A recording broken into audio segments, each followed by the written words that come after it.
Maharam comes from the word haram, and it means something which is sacred or prohibited.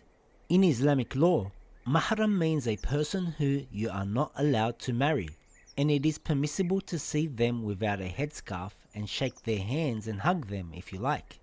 Therefore, non-Maharam means it is not haram to marry, with a few exceptions. It also means you have to observe the hijab in front of a non-Maharam. So who are your Maharam and non-Maharam? First, we have Mahrams by blood. Your parents are Maharam to you. Your grandparents and great-grandparents from your mother's side and your father's side are Maharam to you. Your aunties and your uncles, your grand-aunties and your grand-uncles and so on are also Maharam to you from your mother's side and your father's side. Your brothers and sisters are Maharam to you. Your nephews and your nieces are Maharam to you as well. If you have children, grandchildren and so on, they are also Maharam to you.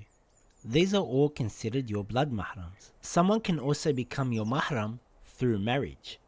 If you get married, the husband and the wife will become Maharam to each other. If your children get married, the son-in-law and daughter-in-law will become your Maharam. Your mother-in-law, father-in-law, and even your grandparents-in-law are your Maharam. These are all considered your Mahrams. As for non-Mahrams, if you are a female, your male cousins are not Maharam to you from both sides of the family. Your auntie's husband is not Maharam to you from both sides of the family as well. Your brother-in-law is not your Maharam, and the same goes for your brother-in-law through marriage. These are considered your non-Mahrams, and hijab must be observed. If you are a female, then other females are Maharam to you too. If you are a male, your female cousins are not Maharam to you from both sides of the family. Your uncle's wife is not Maharam to you from both sides of the family. Your sister-in-law is not your Maharam, and the same goes for your sister-in-law through marriage. They are considered your non-Mahrams. And if the conditions are present, you are allowed to marry your non-Mahram with an exception. For males, your wife's sister is considered non-Mahram.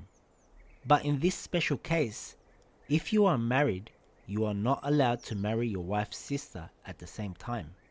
We also have Mahrams through breastfeeding, which you will find in details in your Islamic laws book. Here are some common scenarios. Let's say you had a divorce. Your father-in-law and your mother-in-law will stay Mahram to you.